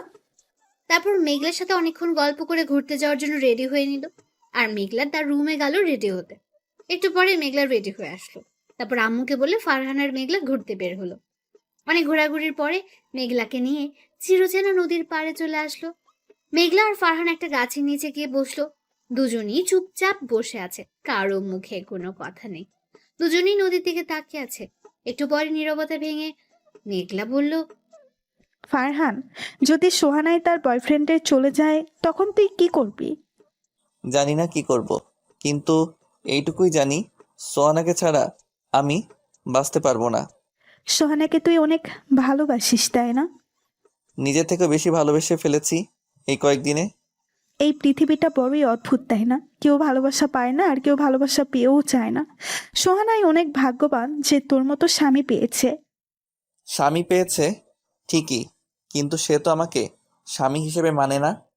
একদিন ঠিক মানবে, দেখে নিস। তোর ভালোবাসা সে ঠিকই বুঝবে। তাই যেন হয়। তারপর মেঘলাকে নিয়ে বাসায় চলে আসলো। দেখতে দেখতে রাত হয়ে গেল। সোহানা বাসায় চলে এসেছে। মেঘলা ওকে বলল আজকে সোহানাকে ভালোবাসি কথাটা রাত্রে বলবে। সবাই মিলে খাওয়া দাওয়া করে যে যার রুমে চলে গেল। ফারহান সোহানার আগের রুমে চলে এসেছে। একটু পরে সোহানাও আসলো। সোহানা আসার পর মেঘলার কথা মতো সোহানাকে বলল, সোহানা, তোমাকে কি বলার ছিল? বল। সোহানা, এই কয়েকদিনে আমি তোমাকে নিজের থেকেও বেশি ভালোবেসে ফেলেছি। I love you Sohana. Please please আমাকে ছেড়ে চলে যেও না। ঠাস ঠাস ঠাস করে সোহানা ফারহানকে 4টা থাপ্পড় মারলো। তারপর বলল, তোর কি যোগ্যতা আছে আমাকে ভালোবাসার? আর তুই ভাবলি কি করে তোর মতো ছোট লোকের বাচ্চাকে আমি ভালোবাসবো? তুই কি ভুলে গেছিস তুই আমার অফিসের সাধারণ একজন কর্মচারী? তোর মাথায় কি কোনো জ্ঞান বুদ্ধি নাই? যা দূরে গিয়ে মর, ফহিন্নি ভিখারি কোথাকার। আরো অনেক কথা শুনিয়ে সোহানা বারান্দায় চলে গেল। আর ফারহান সেখানে বসে পড়ল। আর চোখ দিয়ে বৃষ্টির মতো পানি পড়তে লাগলো। সোহানার কথায় মনটা ভেঙে চুরমার হয়ে গেল। নিজেকে নিজের কাছে অনেক ছোট মনে হচ্ছে। সোহানার বলা কথাগুলো মাথার মধ্যে ঘুরপাক খাচ্ছে আর চোখ দিয়ে পানি পড়ছে। তারপর অনেকক্ষণ সেখানে বসে কান্না করে চলে আসলো ছাদে। ছাদে এসে দেখে মেঘলা আগে থেকে ছাদে এসে বসে আছে। ফারহান মেঘলার কাছে গেল, গিয়ে মেঘলার পাশে বসলো। মেঘলা ওকে দেখে বলল, কিরে, সোহানাকে আজকে প্রপোজ করেছিলি? হুম। তা সোহানা কি বলল? ফারহান মেঘলাকে সবকিছু বলল আর কান্না করে দিল। তারপর মেঘলা বলল, আরে পাগল, তুই কান্না করতেছিস কেন? আমাদের প্ল্যানের কথা কি ভুলে গেলি? না রে, ভুলে যাইনি, কিন্তু সোহানার বলা কথাগুলোতে অনেক কষ্ট হচ্ছে। কিছু পেতে হলে কিছু কষ্ট করতেই হয়, বুঝছিস? হুম। তারপর মেঘলার সাথে আরো কথা বলে চলে আসলো রুমে। এসে সোফাতে শুয়ে পড়লো। সকালে ঘুম থেকে উঠতে মেঘলা এসে বলল তাকে নিয়ে ঘুরতে যেতে হবে। ফারহান প্রথমে রাজি হয়নি, কিন্তু পরে রাজি হতেই হয়েছে। মেঘলার সাথে ঘুরতে ঘুরতে দিনটা কেটে গেল। রাতে কালকের মতো আজকেও প্রপোজ করলো। তারপর আর কি, কালকের মতো থাপ্পড় আর অপমান করলো। ফারহান সবকিছু মুখ বুজে সহ্য করে নিল। তারপর একটু কান্না করে সোফায় ঘুমিয়ে গেল। আর সোহানা নীলের সাথে কথা বলতে লাগলো। পরের দিন সকালে তাড়াতাড়ি উঠে ফ্রেশ হয়ে নাস্তা করে মেঘলাকে নিয়ে তাদের অফিসে গেল। অফিসে যাওয়ার পরে মেঘলার বাবা সাথে দেখা হলো। ওনার সাথে অনেকক্ষণ কথা বলল। তারপর তিনি ফারহানকে ওর কাজ বুঝিয়ে দিলেন। ফারহান চলে গেল কাজ করতে। ফারহান কাজ করছে আর মেঘলা পাশে বসে দেখছে। বিকেলে কাজ শেষ করে বাইর হয়ে দেখে মেঘলা ওর জন্য গাড়ি নিয়ে বসে আছে। ফারহান গিয়ে বসে পড়লো গাড়িতে। তারপর গাড়ি চলে আসলো বাসায়। ফারহান রুমে চলে আসলো। এসে দেখে সোহানা আগে অফিস থেকে চলে এসেছে। ফারহান তাকে কিছু না বলে চলে গেল ওয়াশরুমে। ফ্রেশ হয়ে চলে আসলো খাবার টেবিলে। সবার সাথে বসে খাওয়া দাওয়া করে চলে আসলো রুমে। একটু পরে সোহানা আসলো। আজকেও তাকে প্রপোজ করলো ফারহান, আর তার বিনিময়ে থাপ্পড় আর অপমান ছাড়া কিছুই পেল না। তারপর সোহানার থাপ্পড় আর অপমান নিয়ে ঘুমের রাজ্যে হারিয়ে গেল। সকালে কালকের মতো উঠে ফ্রেশ হয়ে অফিসে চলে আসলো। বিকেলে কাজ শেষ করে বাসায় আসলো। আজকে আর মেঘলার সাথে আসেনি, সে তার নিজের বাসায় চলে গেছে। প্রতি রাতের মতো আজকে সোহানাকে প্রপোজ করলো। আজকেও সোহানা থাপ্পড়ের অপমান করে বারান্দাতে চলে গেল। আর সে একটু কান্না করে সোফায় শুয়ে পড়লো। এভাবে কাটতে থাকলো ফারহান আর সোহানার দিনগুলো। সোহানাকে ফারহান প্রতি রাতে প্রপোজ করে, আর সোহানা থাপ্পড় আর অপমান করে। এখন আর আগের মতো কান্না করে না, কারণ এখন সোহানার থাপ্পড় আর অপমান সহ্য করার অভ্যাস হয়ে গেছে। দেখতে দেখতে চলে গেল 4টা মাস। এখনো সোহানা ফারহানের সাথে খারাপ ব্যবহার করে। এখনো প্রতি রাতে সোহানাকে প্রপোজ করে, আর সোহানা থাপ্পড় আর নানান কথা শোনায়। আজকে অফিস থেকে আসার সময় মেঘলাকে বলল, মেঘলা, সোহানাকে মনে হয় আমি পাবো না রে। কেন হঠাৎ এই কথা বলতেছিস কেন? দেখ, এই 4টা মাস ধরে আমি তাকে ভালোবাসার কথা বলতেছি, আর সে আমাকে থাপ্পড় আর অপমান করতেছে। এখন কি তোর মনে হয় সোহানাকে আমি পাবো? পাবি। আচ্ছা শোন, আজকে থেকে তুই আর সোহানাকে প্রপোজ করবি না, তার সাথে প্রয়োজন ছাড়া কোনো কথা বলবি না, আর সোহানাকে দেখিয়ে দেখিয়ে আমার সাথে প্রেম করার অভিনয় করবি, ঠিক আছে? এগুলো করলে দেখবি সব ঠিক হয়ে যাবে। তারপর মেঘলার সাথে আরো অনেক কথা বলে বাসায় চলে আসলো। এসে ফ্রেশ হয়ে নাস্তা করে চলে আসলো রুমে। রুমে এসে দেখে সোহানা সোফাতে বসে আছে। সে গিয়ে বসলো। খাটে গিয়ে বসুন, আমি এখন এখানে ঘুমাবো। বলল। সোহানা এই কথা শুনে খাটে গিয়ে বসলো আর ফারহান গিয়ে সোফাতে শুয়ে পড়লো। সোফাতে শোয়ার সাথে সাথে মেঘলার ফোন দিল। ফারহান ফোন ধরে বলল, বাসায় গিয়ে পৌঁছেছো?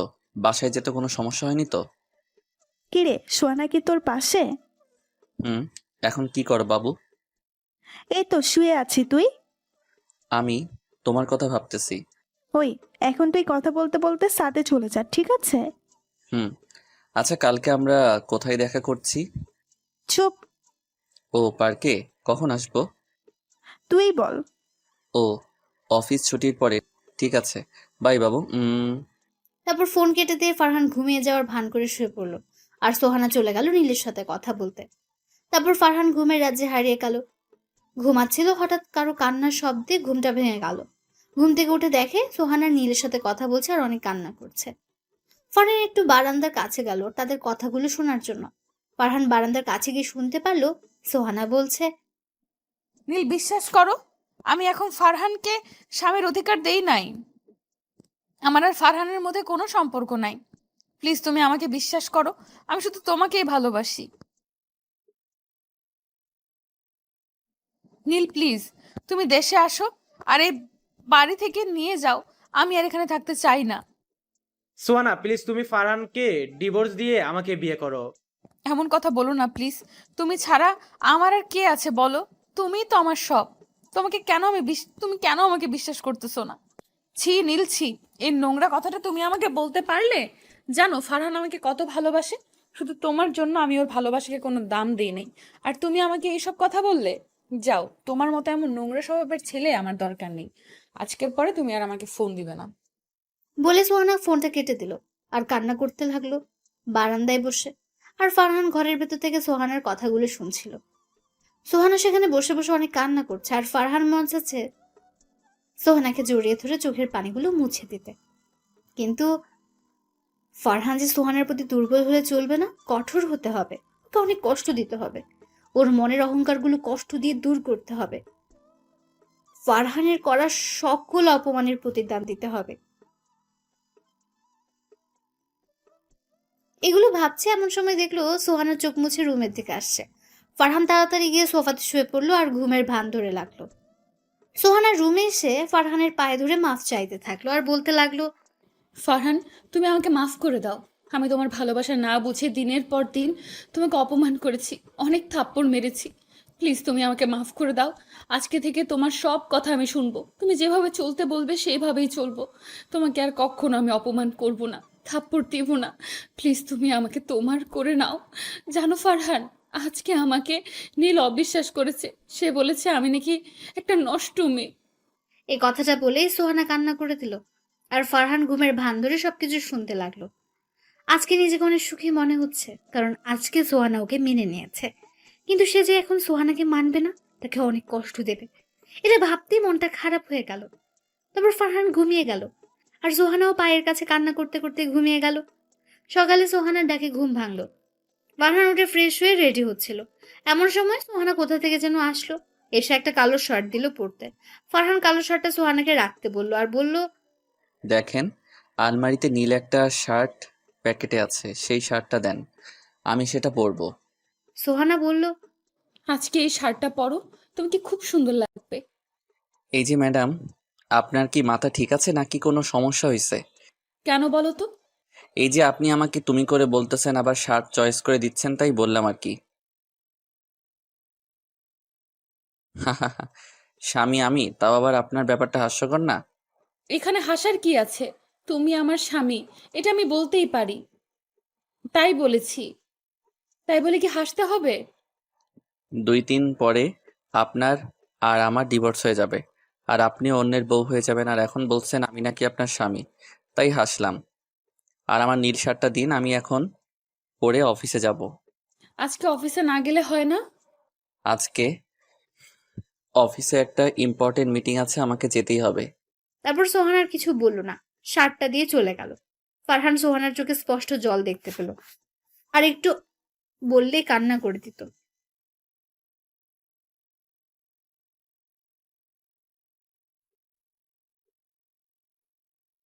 কিরে, কি অবস্থা? এই তো ভালো, তোর? এই তো আছি একরকম। আচ্ছা, কালকের ওষুধে কি কাজ হয়েছে? একটু হয়েছে। আচ্ছা, আজকে কি অফিস ছুটির পরে সত্যি সত্যি পার্কে যাবি? হুম। তারপর মেঘলার সাথে আরো অনেক কথা কাজ করতে থাকলো। কাজ করতে করতে দুপুর গিয়ে বিকেল হয়ে গেল। মেঘলা ফারহানকে নিয়ে রিক্সা করে চলে আসলো পার্কে। আসার সময় সোহানার অফিসের সামনে দিয়ে পার্কে আসলো। আসার দেখলো সোহানা ফারহানার মেঘলাকে রিক্সা করে আসতে দেখলো। একটু পরে দেখলো সোহানা ওদের পিছু নিয়েছে। ফারহানার মেঘলা পার্কে চলে আসলো। এসে একটা কোণাতে একটা বেঞ্চে গিয়ে ফারহানার মেঘলা বসলো। একটু পরে দেখলো সোহানা ওদের ফলো করতে করতে এখানে চলে এসেছে। ফারহান সোহানায় এসে পড়েছে, অভিনয় শুরু করে দে। ঠিক আছে, সোহানায় কাছে আসলে তুই কথা বল, শুরু করে দিবি। ঠিক আছে। সোহানা এসে ওদের পেছনের একটা বেঞ্চে বসলো। বসার সাথে সাথে মেঘলা বলতে শুরু করলো। ফারহান, তোমাকে ছাড়া আমার আর থাকতে মন চায় না। তুমি প্লিজ ওই মেয়েটাকে ডিভোর্স দিয়ে দাও। আমারও তোমাকে ছাড়া থাকতে মনে চায় না বাবু, আর কিছুদিন অপেক্ষা করো। আমি ওই মেয়েকে ডিভোর্স দিয়ে তোমাকে বিয়ে করব। প্লিজ ওই ড্যানিটাকে তুমি তাড়াতাড়ি ডিভোর্স দাও, ওকে দেখলেই আমার কাজ চলে যায়। ঠিক আছে, আমি কালকে উকিলের কাছে ডিভোর্সের ব্যাপারে কথা বলতে যাব। এখন খুশি? খুশি, অনেক অনেক খুশি। বলে ওকে জড়িয়ে ধরলো। আর ওইদিকে ফারহানার মেঘলার কথা শুনে সোহানা কান্না করতে করতে চলে গেল। সোহানার চলে যাওয়ার পরে মেঘলা ওকে ছেড়ে দিল আর বলে, চল ফারহান, অনেক দিন ধরে বাইরে তোর সাথে ঘুরি না, আজকে অনেক ঘুরবো। চলো। তারপর মেঘলার সাথে অনেক ঘোরাঘুরি করে একটা রেস্টুরেন্ট থেকে রাতের খাবার খেয়ে 10টা বাজে বাসায় আসলো। বাসায় এসে সোজা নিজের রুমে চলে গেল। রুমে ঢুকে দেখলো সোহানা কান্না করছে। আর জানি সে কেন কান্না করছে। তারপর জিজ্ঞেস করলো, আপনি কান্না করছেন কেন? আমার কথা শুনে সোহানা মাথা তুলে তাকালো, কিন্তু কিছু বলল না। আমি আবার জিজ্ঞাসা করলাম, কি হলো, কিছু বলছেন না কেন? কি হলো, কথা কি কানে যায় না? আপনি কান্না করতেছেন কেন? এই কি, আপনি এত রাতে কান্না করতেছেন কেন? কি হলো, কথা বলতেছেন না কেন? কি হলো বলেন, আপনি কান্না করতেছেন কেন? তারপর সোহানা ওকে কিছু না বলে দৌড়ে এসে জড়িয়ে ধরলো আর কান্না করতে থাকলো। ফারহান কোনো রকম সোহানাকে তার বুক থেকে সরিয়ে দিয়ে দুটো চড় লাগিয়ে দিল। সমস্যা কি আপনার, কি করছেন?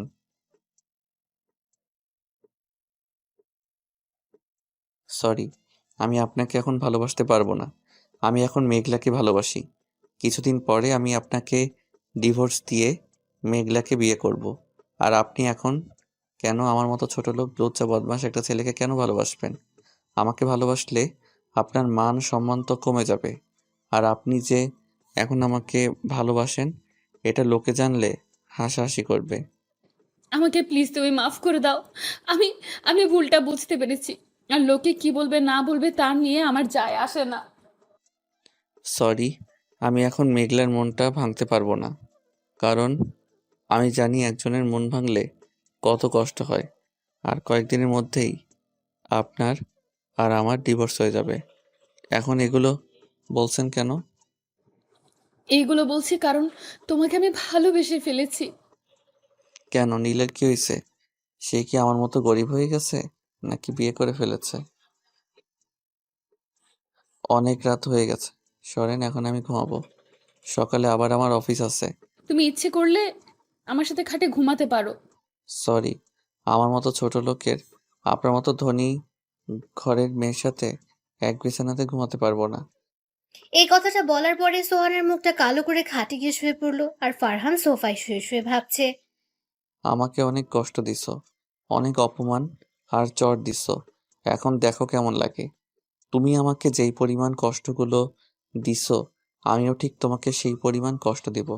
তারপর তোমাকে মেনে নিব। এগুলো মনে মনে ভাবতে থাকলো। একটু পরে ঘুমের রাজ্যে হারিয়ে গেল। সকালে ফারহান, এই ফারহান ওঠো, তোমার অফিসের দেরি হয়ে যাচ্ছে। ফারহান ঘুম থেকে উঠেই তুই কোন অধিকারে আমার গায়ে হাত দিয়েছিস? আর তোকে কি আমি ডাকতে বলেছি?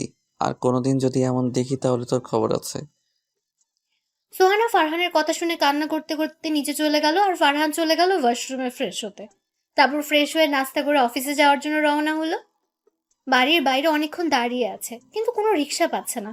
হঠাৎ সোহানার গাড়ি এসে ফারহানের সামনে দাঁড়ালো। সোহানা জানলা দিয়ে বলল, গাড়ির ভেতরে আসো, আমি তোমাকে তোমার অফিসে নামিয়ে দিয়ে আসি।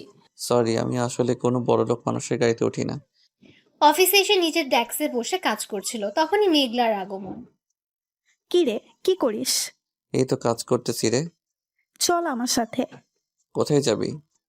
তোকে আমি আসতে বলছি, আয়, এত প্রশ্ন করতেছিস কেন? Sorry madam. ওই, আমি তোর কিসের ম্যাডাম? হ্যাঁ, আর একদিন যদি তুই আমাকে ম্যাডাম বলিস তাহলে তোর একদিন আর আমার যতদিন লাগে। তারপর মেঘলার সাথে মেঘলার গাড়িতে গিয়ে বসলো। মেঘলা গাড়ি স্টার্ট দিল। কিছুক্ষণ পরে ওরা একটা কফি শপের কাছে পৌঁছে গেল। তারপর মেঘলা ফারহানকে কফি শপের ভেতরে নিয়ে গেল। ফারহানও কিছু না বলে মেঘলার সাথে কফি শপের ভেতরে চলে গেল। তারপর মেঘলা 2 কাপ কফি অর্ডার করলো। একটু পরে কফি চলে আসলো। ফারহান কফি খেতে লাগলো। এখনো মেঘলার সাথে কোনো কথা বলেনি। কি কাজ? একটু পরে সোহানা এসে কফি খেতে আসবে, আর সোহানায় আসার সাথে সাথেই আমরা প্রেমের অভিনয় করব। এখন কি আমার সাথে রাগ করে থাকবি? ফারহান কিছু না বলে হেসে দিল। ফারহান আর মেঘলার হাসাহাসি করছে। এমন সময় সোহানা আসলো। ফারহান আর মেঘলাও প্রেম অভিনয় শুরু করে দিল। মেঘলা বলল, আচ্ছা বাবু, তুমি আমাকে বিয়ে করবে কবে? এই মাসের শেষ দিয়ে ওই ডাইনিটাকে ডিভোর্স দিয়ে তোমাকে বিয়ে করব বাবু। ওই নষ্টা মেয়েটা তোমাকে অনেক কষ্ট দিয়েছে, তাই না বাবু? বাবু। এদিকে সোহানা ওর আর মেঘলার এই কথাগুলো শুনে সেখান থেকে কান্না করতে করতে চলে গেল। একটু পরে ফারহান আর মেঘলাও চলে আসলো। মেঘলা বলল সে নাকি মার্কেটে যাবে, তাই কফি শপ থেকে সোজা চলে আসলো মার্কেটে। মেঘলার মার্কেট করতে করতে প্রায় 3 ঘন্টা লাগলো। আল্লাহ জানে মেয়েদের মার্কেট করতে এত সময় কেন লাগে। মার্কেট শেষ করে মেঘলাকে নিয়ে ঘুরতে থাকলো। তারপর রাতে একটা রেস্টুরেন্ট থেকে দুজন খাওয়া দাওয়া করে যে যার বাসায় চলে গেল। বাসায় এসে কলিং বেল দিতে সোহানা দরজা খুলে দিল। মনে হচ্ছে ওর জন্য দরজার পাশে বসে অপেক্ষা করছিল। ফারহান কিছু না বলে রুমে এসে ফ্রেশ হয়ে সোফায় শুয়ে পড়লো। একটু পরে সোহানা রুমে আসলো আর বলল, অফিস তো ছুটি হয়েছে সেই সন্ধ্যায়, তুমি এখন বাড়ি ফিরলে কেন? অবশ্যই আমাকে দিতে হবে। ঠাস ঠাস করে সোহানাকে 2টা থাপ্পড় দিয়ে বলল, শোন, আমি তোর কাছে কৈফিয়ত দিতে বাধ্য নই, আর কখনো আমার কাছে কোনো কিছুর কৈফিয়ত জানতে আসবি না। যদি আসিস তাহলে আজকের থেকে বেশি জোরে মাইর খাবি, কথাটা যেন মাথায় থাকে। আর তুই যে সময় অনেক দেরি করে বাসায় ফিরতি, তখন কি আমি তোর কাছ থেকে কৈফিয়ত চাইতাম? কখনোই চাইতাম না। সো তুইও আমার কাছে কোনো কৈফিয়ত চাবি না। আর মাকে বলিস আমি বাহির থেকে খেয়ে এসেছি। সোহানা মাথাটা ঝুলিয়ে হ্যাঁ বলল। তারপর ফারহান ঘুমিয়ে গেল। এভাবেই চলছিল দিনকাল। ফারহান সোহানাকে আগের থেকে আরো বেশি কষ্ট আর অপমান করে, আর থাপ্পড়ও দেয়। দেখতে দেখতে 5 মাস 20 দিন শেষ হয়ে গেল, আর বাকি আছে মাত্র 10 দিন। ফারহান আর সোহানা ডিভোর্স হয়ে যাবে এরপর। এটা ভাবতে মনের মধ্যে ব্যথা অনুভব করতে থাকলো। মনে হচ্ছে কেউ ওর কলিজা আর মনের মাঝখানে হাতুড়ে দিয়ে পেটাচ্ছে। ভাবলো এই 10টা দিন সোহানাকে অনেক কষ্ট দেবে, তারপর সোহানাকে আপন করে নেবে। যেই ভাবনা সেই কাজ। আজকে মেঘলাকে বাড়িতে নিয়ে আসলো। ফারহান আর মেঘলা প্রেমের অভিনয় করবে তা দেখে সোহানা কষ্ট পাবে, তার জন্য মেঘলাকে বাড়িতে নিয়ে আসা। কারণ হলো কোনো মেয়ে তার স্বামীকে অন্য কোনো মেয়ের সাথে দেখতে পারবে না। তাই মেঘলাকে এই 10 দিনের জন্য বাড়িতে নিয়ে আসলো ফারহান। ফারহানের সাথে মেঘলাকে বাড়িতে ঢুকতে দেখে সোহানার মনটা খারাপ করে রুমে চলে গেল। ফারহান মেঘলাকে নিয়ে আম্মুর কাছে গেল আর বলল, আম্মু দেখো কে এসেছে। কে এসেছে রে? এটা বলার পরে মেঘলা ওর পেছন থেকে আম্মুর সামনে আসলো। মেঘলা আম্মুর সামনে যেতেই বলা শুরু করে দিল, কি রে মা, কেমন আছিস? ভালো আন্টি, তুমি কেমন আছো?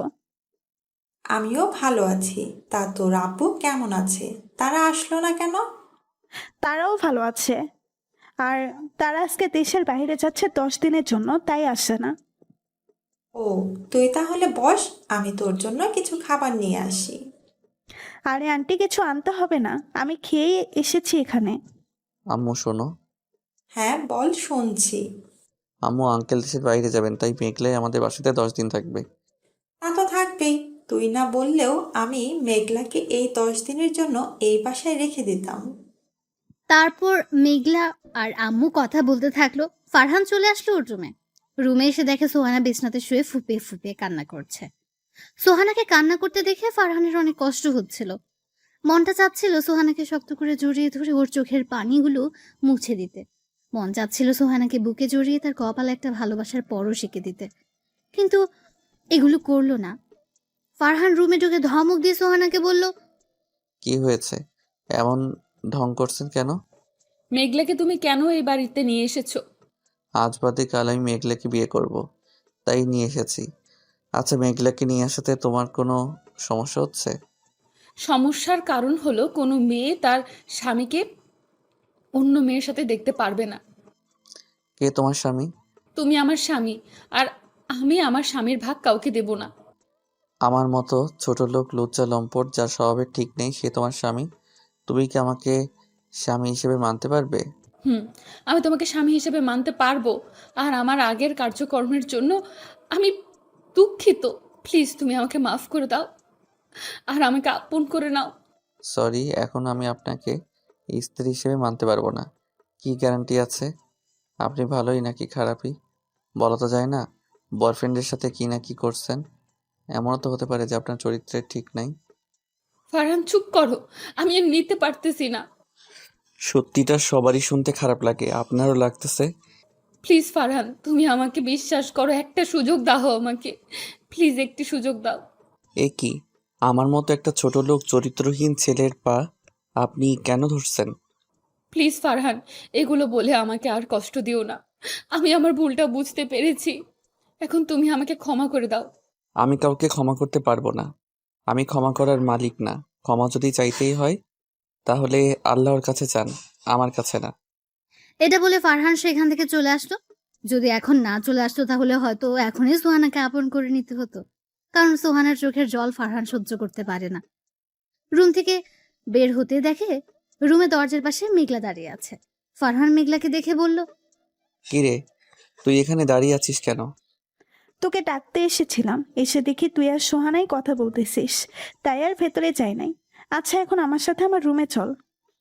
তারপর মেঘলার সাথে রুমে গেল, গিয়ে ওর কাছে বসলো। ফারহান বসতে মেঘলা বলল, ফারহান অনেক কষ্ট দিয়েছিল সোহানাকে, এখন তো সোহানাকে মেনে নেওয়া উচিত। আমিও সেটাই ভাবতেছি। সোহানাকে মেনে নিব নাকি আরো কষ্ট দিব? অনেক তো কষ্ট দিলি, এবার মেয়েটাকে মেনে নে, সে তো তার ভুল বুঝতে পেরেছে। এই 10টা দিন কষ্ট দিয়ে নেই, তারপর মেনে নিব। তার আগে যদি মেঘলা কিছু করে বসে তখন কি করবি? বলা তো যায় না সোহানা যেই পরিমাণের রাগী। মেঘলার মুখে এমন একটা কথা শুনে বুকের বাম পাশটা একটু কেঁপে উঠলো। তারপর ভাবতে থাকলো যে আর সোহানাকে কষ্ট দেবে না, আর সোহানাকে অপমান করবে না, কথায় কথায় সোহানার গায়েও হাত তুলবে না, সোহানাকে কালকে আপন করে নেবে। তারপর ফারহান মেঘলার রুম থেকে চলে আসলো নিজের রুমে। রুমে এসে দিল একটা ঘুম। সোহানার ডাকে ওর ঘুম ভাঙলো। ঘুম থেকে উঠে দেখে সন্ধ্যা হয়ে গেছে, তাই ফ্রেশ হয়ে চলে আসলো ছাদে। ছাদে দাঁড়িয়ে আকাশের দিকে তাকিয়ে ভাবতে থাকলো, বাস্তবতাটা বড়ই অদ্ভুত। এতদিন সোহানার পিছনে আমি ঘুরেছি, কিন্তু সোহানা আমাকে কোনো পাত্তা দেয়নি। আর এখন সোহানাই আমার পিছনে ঘুরতেছে, আমি তাকে কোনো পাত্তা দিচ্ছি না। আগে সে আমার সাথে খারাপ ব্যবহার করত, আর এখন আমি তার সাথে খারাপ ব্যবহার করি। এগুলো ভাবছে এমন সময় সোহানা ছাদে এসে বলল, এই সময় তুমি ছাদে কি করছো? আকাশের তারাগুলো গুনতেছিলাম। আপনি এখন ছাদে এসেছেন কেন? তোমাকে খুঁজতে এসেছিলাম। আমাকে খুঁজছেন কেন জানতে পারি? রুমে একা একা ভালো লাগছিল না, তাই ভাবলাম তোমার সাথে গল্প করব, তাই তোমাকে খুঁজতেছিলাম। আমার মতো ছোট লোক, চরিত্রহীন ছেলের সাথে আপনি কি গল্প করবেন? আর আমার মতো ছেলের তো বিশ্বাস নাই, সুযোগ পেলে আপনার ইজ্জতের উপরে হাত দিতে পারি। প্লিজ ফারহান, তুমি আমাকে মাফ করে দাও, আর আমি আমার আগের ব্যবহারের জন্য খুবই দুঃখিত, খুবই লজ্জিত। আপনাকে মাফ করব, কিন্তু আমার কিছু শর্ত আছে। যদি আপনি শর্তগুলো রাজি হন তাহলে আমি আপনাকে মেনে নিব। বলো ফারহান, কি শর্ত? আমি তোমার সব শর্ত মানতে রাজি আছি। আমার প্রথম শর্ত হলো 5 ওয়াক্ত নামাজ পড়তে হবে। দ্বিতীয় শর্ত হলো আমার বাবা মাকে নিজের বাবা মা মনে করে সেবা করতে হবে। তৃতীয় শর্ত হলো কোনো অহংকার আপনার মনে থাকতে পারবে না। আর চতুর্থ শর্ত হলো আমার অনুমতি ছাড়া কোনো পুরুষের সাথে কথা বলতে পারবেন না। এখন বলুন, আপনি কি আমার শর্তগুলো মানতে পারবেন? আমি তোমার সব শর্ত মানতে পারবো। তুমি আমাকে আপন করে নিবে তো? এই শর্তগুলো যদি ঠিকমতো পালন করতে পারেন তাহলে আমি আপনাকে মেনে নিব। ঠিক আছে, আমি তোমার সব শর্ত এখন থেকে মেনে চলবো। বলো, কতদিন এভাবে চললে তুমি আমাকে আপন করে নিবে? আমাদের ডিভোর্সের আর মাত্র 10টা দিন বাকি আছে। তুমি যদি এই 10 দিন সবগুলো শর্ত পালন করতে পারো তাহলে 10 দিন পরে আমি তোমাকে মেনে নিব। আর যদি না মানতে পারো তাহলে 10 দিন পরে আমি তোমাকে ডিভোর্স দিয়ে দিব। ঠিক আছে, এই 10 দিন আমি তোমার সবগুলো শর্ত অক্ষরে অক্ষরে পালন করব। ঠিক আছে, এখন তাহলে আমি আসি। এটা বলে সেখান থেকে খাবার খাওয়ার জন্য টেবিলে চলে আসলো। তারপর সবাই মিলে একসাথে রাতের খাবারটা খেলো। তারপর যে যার রুমে চলে আসলো। রুমে এসে সোফাতে শুয়ে পড়বে তখনই সোহানা বলল, আজকে থেকে কি আমার সাথে খাটে ঘুমানো যায় না? ফারহান সোহানের কথা শুনে তার দিকে তাকালো। তাকিয়ে দেখে চোখের কোণে পানি এসে আছে। না করলেই মনে হয় চোখ থেকে পানিগুলো পড়ে যাবে, তাই বলল, আপনার সাথে ঘুমাতে পারবো, কিন্তু একটা শর্ত আছে। আবার কি শর্ত? আপনার আর আমার মাঝে একটা কোলবালিশ, আর আপনি আমার দিকে আসতে পারবেন না। ঠিক আছে, তুমি যা বলবে তাই হবে। তারপর ফারহান গিয়ে খাটের একপাশে শুয়ে পড়ল। একটু পরে ফারহান আর সোহানা মাঝখানে একটা কোল বালিশটা রেখে সোহানাও ঘুমিয়ে পড়ল। ফারহান এখনো ঘুমায়নি, কারণ প্রতি রাতে সোহানাকে মনটা ভরে দেখে তারপর ঘুমায়। তাই আজকেও সোহানাকে মন ভরে দেখে ঘুমিয়ে গেল। ফজরের সময় সোহানার ডাকে ঘুম ভাঙল। তারপর ফ্রেশ হয়ে নামাজ পড়ার জন্য মসজিদে চলে আসলো। তারপর নামাজ শেষ করে কিছুক্ষণ আশেপাশে ঘোরাঘুরি করে চলে আসলো বাসায়।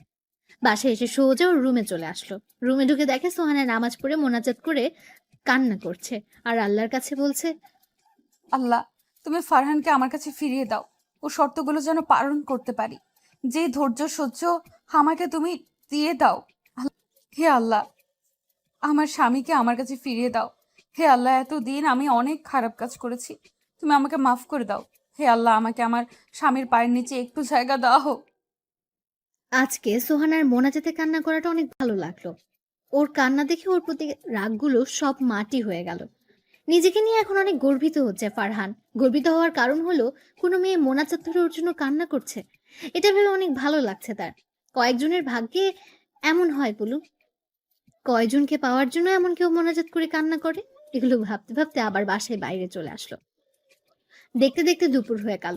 মেঘলা ওকে ফোন দিয়ে জিজ্ঞেস করলো ও কোথায়। তখন ফারহান বলল,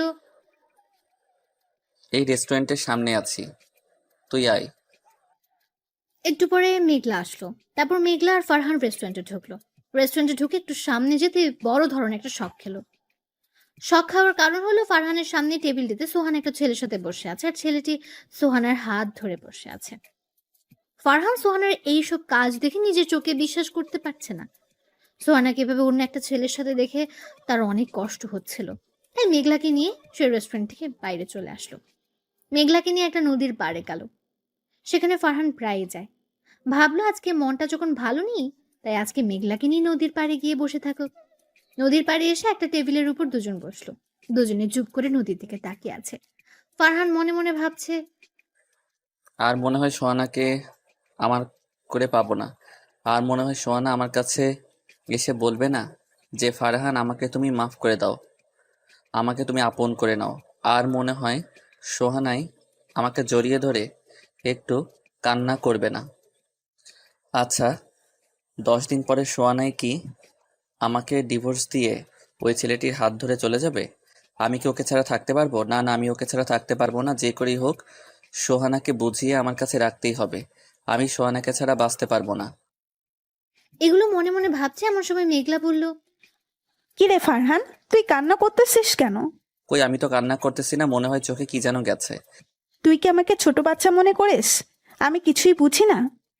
কান্না করা ছাড়া আর কি করবো বলো? কান্না না করে ভাবতে থাক কি করে সুহানাকে তোর কাছে রাখবি। সেটাই তো ভাবতেছি, কি করো এখন সোহানাকে আমার কাছে রাখবো? আরে মন খারাপ করস কেন? আমি তো তোর পাশে আছি। চলো, বাসায় যে অনেক খিদে লাগছে। চল।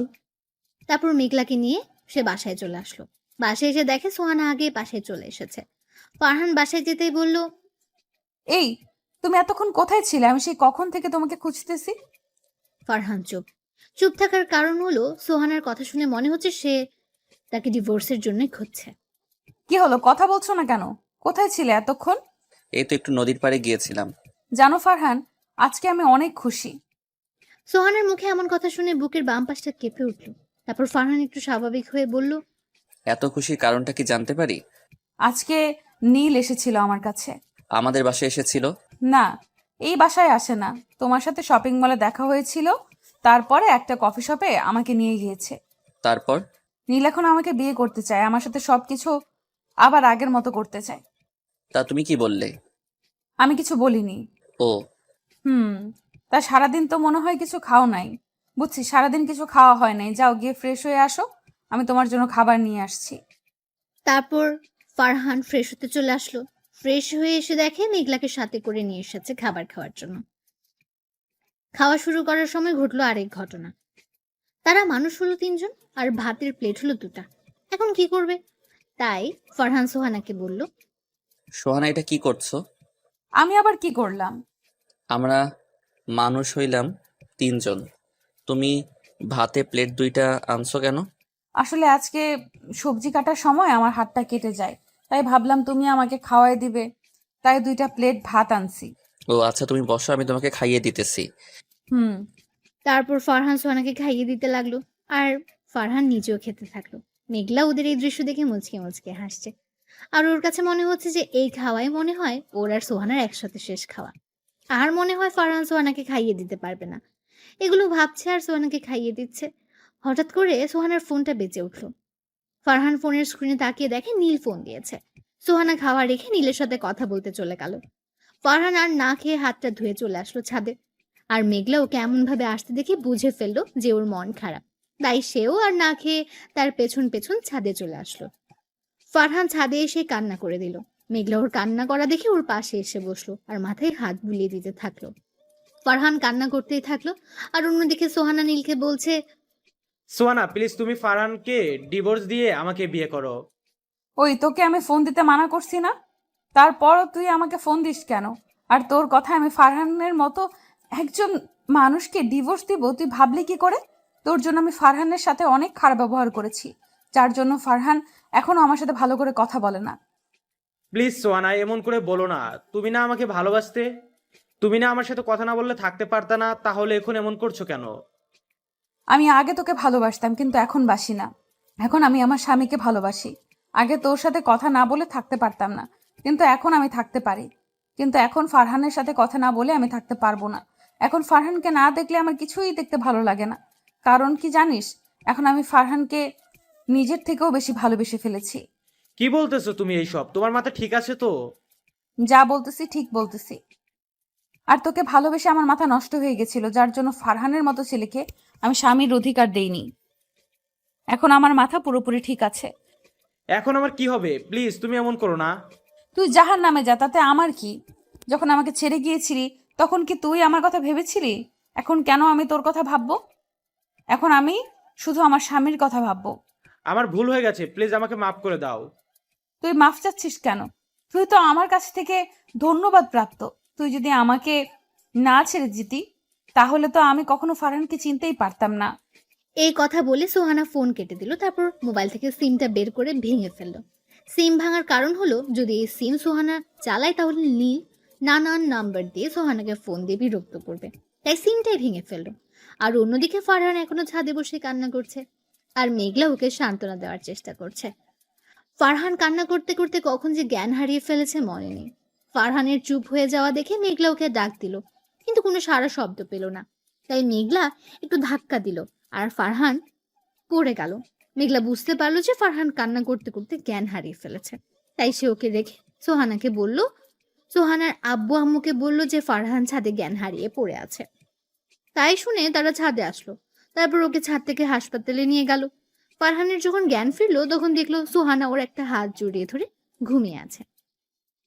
ফারহান ঘড়ির দিকে তাকিয়ে দেখে রাত 1টা বাজে। সোহানার দিকে ভালো করে তাকিয়ে বুঝতে পারলো অনেক কান্না করেছে। ফারহান সোহানার কপালে একটা ভালোবাসার পরশ এঁকে দিতেই সোহানার ঘুমটা ভেঙে গেল। সোহানা ঘুম ভাঙতে ওর দিকে তাকিয়ে দেখলো জ্ঞান ফিরেছে। তারপর ওকে অনেক শক্ত করে জড়িয়ে ধরলো। ফারহানও সোহানাকে অনেক শক্ত করে ধরলো। সোহানা ওর বুকের মাঝে কান্না করে দিল। ফারহানও আবার কান্না করে দিল। সোহানা কান্না করতে করতে ওর বুক বিছিয়ে ফেলল। তারপর ফারহান সোহানাকে বলল, এই পাগলি, এমন ভাবে কান্না করছো কেন? তোমার কি হয়েছিল? তুমি জ্ঞান হারিয়ে ফেলেছিলে কেন? তোমার কথা ভাবতে ভাবতে কখন যে জ্ঞান হারিয়ে ফেলেছি মনে নেই। আমি মেঘলার কাছে সব শুনেছি। তোমার আর মেঘলার মাঝে যে কোনো সম্পর্ক নেই তা মেঘলাই আমাকে বলেছে। ও মেঘনাই তোমাকে বলে দিয়েছে? হুম।